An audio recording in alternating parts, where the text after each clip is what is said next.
wadda za mu bayar da ita zuwa ga mai girma shugaban ƙasa Abdurrahman Chani da mukarrabansa na fada shugaban ƙasa da waɗanda suke gudanar da waɗannan ayyuka da Allah ya sanya akalan Nijar a cikin hannayenku. Muna kira da babban murya matsayinmu 'yan Nijar masu kishin ƙasanmu ta Nijar, 'yan ƙasa na gari. Wannan shawara ce wadda ya kamata a dube ta. Duk wanda kuka kula da cewa yana so ya tada zamna tsaye a cikin ƙasar Nijar, duk wanda kuka kula da cewa yana so ya zama kamar ƙashin bakin tukunya game da gudanar da jagorancin ƙasarmu ta Nijar, ko ne na ko daga ina ya hito kuma ko ɗauwana, haƙƙi ne wanda Allah ya rataya shi ga wuyoyinku. Ku kama wannan bawan Allah ku hukunta sa. In laihin shi ya kai matsayin a ɓadda shi sai a zamana lahiya kawai. Babu abin da za a yi. Komi ba a yi domin an ɓadda Dubai bai kuma an zamana lahiya. Duniya tana nan babu inda za ta tashi sai da Allah ya ga damar ta tashi. Babu inda za a taɓa naɗa ƙasa saboda wani mutum ya halaka. Babu.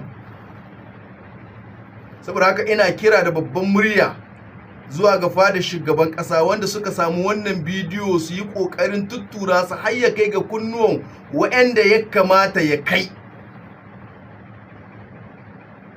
Duk wanda aka same sa da cin amana ƙasa da haɗa kai domin a zo a kashe mutanen Nijar, al'umman musulmi, duk wanda aka same sa da yaudarar wannan ƙasa tamu ta Nijar, ko babba ko yaro ko ɗan siyasa ko mai wani matsayi a cikin ƙasar Nijar, in aka same sa da cin amana ƙasa da ba da goyon baya akan a zo a yaƙi Nijar, kowana ko ɗauwana, haƙƙi ne akan ku kamo sa ku hukunta sa.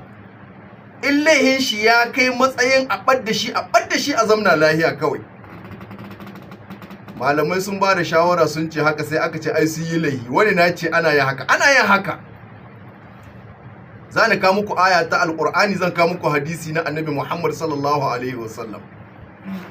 Wasu bayo Allah zamanin Annabi Muhammad sallallahu alaihi wasallam sun zo da wasu ƙurarraji ƙazuwa ga jikinsu, yana fidda ruwa yana ƙaiƙai, ba kyawun dubi. Manzo sallallahu alaihi wasallam da ya dube su sai ya ce musu, domin shine likitan likitoci, ya ce a tahi da su akwai garge na raƙumma na zakka na Annabi sallallahu alaihi wasallam da yake kula da shi. Annabi ya ce a tahi a ci gaba da ba su madarar raƙumma tare da hitsarin raƙumma, za su samu waraka insha Allah. Wayannan bayan Allah gaba ɗaya suka zo a cikin gonar da raƙumma suke. Makiyayi yana tatso musu madara yana ba su, ana taro musu hitsarin raƙumma suna sha. Da suka sha suka ƙoshi, ƙuraje suka walwale, fata ta yi sumul-sumul, suka koma mutane. Sai suka kama wannan makiyayi suka kashe shi, suka gargada raƙumma suka tahi da su. Ana fahimta da kyau? Sai ga bayani ya zo ma Annabi sallallahu alaihi wasallam cewa mutanen ga da aka taimake su sun ci amana ƙasa, sun kashe makiyayi kuma sun tahi da raƙumma. Ya za a yi? Annabi sallallahu alaihi wasallam ya shiru, sai ga hukunci daga Allah subhanahu wa ta'ala. بعد أعوذ بالله من الشيطان الرجيم إنما جزاء الذين يحاربون الله ورسوله ويسعون في الأرض فسادا أن يقتلوا أو يسلبوا أو تقطع أيديهم وأرجلهم من خلاف أو ينفوا من الأرض ذلك لهم خزي في الدنيا ولهم في الآخرة عذاب عظيم. تكاجي ساقونك الله. Allah ce inna ma jaza'ul ladzina yuharibuna Allah wa rasulahu, sani dai sakamakon waɗanda suka yaƙa Allah da manzon Allah.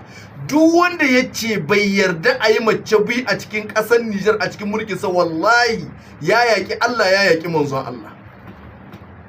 duk wanda ya hana mu musulmi su yi sallah yace in an zaka aka yi sallah musulmi a kamo shi a bashi dan karan kashi saboda mahaukaci na ya yaki Allah.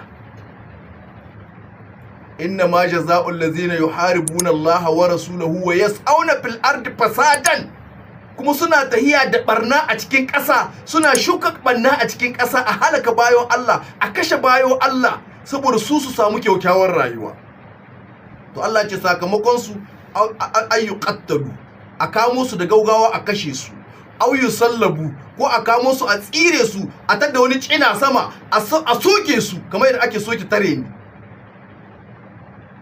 au tuqatta aydihim wa arjuluhum min khilafin. Allah ce ko a kace hannayensu da cinanuwansu akan sabani, a kace hannun dama, a kace kawa hauni, au yunfo min al-ardi, ko kuma Allah ce a kore su daga cikin ƙasa. To kaga hukunci guda biyu wanda ya ci amana ƙasa, Allah na ya sabkar da shi, ko a kashe ka, ko a kace maka hannun dama da kawa hauni, ko a kore ka daga cikin ƙasa. Wannan Allah na ya sabkar da wannan ku tambayi malamai. Yaya bayani ya tabbata? Ku koma cikin Sahih Bukhari. Da hukuncin Allah subhanahu wata'ala ya sabka, sai Annabi Muhammad sallallahu alaihi wasallam ya ce a tahi duk inda suke a nemo su. Aka zo aka kamo wa'annan bayo Allah, aka kawo su gaba ga Annabi sallallahu alaihi wasallam. Aka kace musu hannun dama, aka kace musu kawa hauni, aka sassoke musu idanu, aka bar su ga rana sai suka mutu. Da an ce in mutu ya ci amana ƙasa ya yi zalunci a kashe shi, sai mutane su tattar da jiwojin wuya, wajen mi za a cewa haka nan. Allah ma ya zartar da wannan hukunci, kuma Annabi sallallahu alaihi wasallam ya zartar da shi. Saboda haka wannan kira na da babban murya zuwa ga shugaban ƙasa mai girma Abdurrahman Chani da muƙarrabanka, Allah ya taimake ku, Allah ya ƙarfafa ku, Allah ya kare ku da sharrin masu sharri, maƙiya turawan mulkin mallaka da munafukai 'yan siyasa. Duk wanda aka same sa da cin amana ƙasa, ku zartar masa da hukuncin da ya dace da shi. Babu komi, kuma komi ba za a yi ba. Duniya ba za ta taɓa tashi ba dan an ɓadda wani mutum, kuma ba za a taɓa zakkuwa a naɗe ƙasar Nijar kamar yadda ake naɗe tabarma don an ɓadda wani mutum. Komi ba a yi, ƙarya na.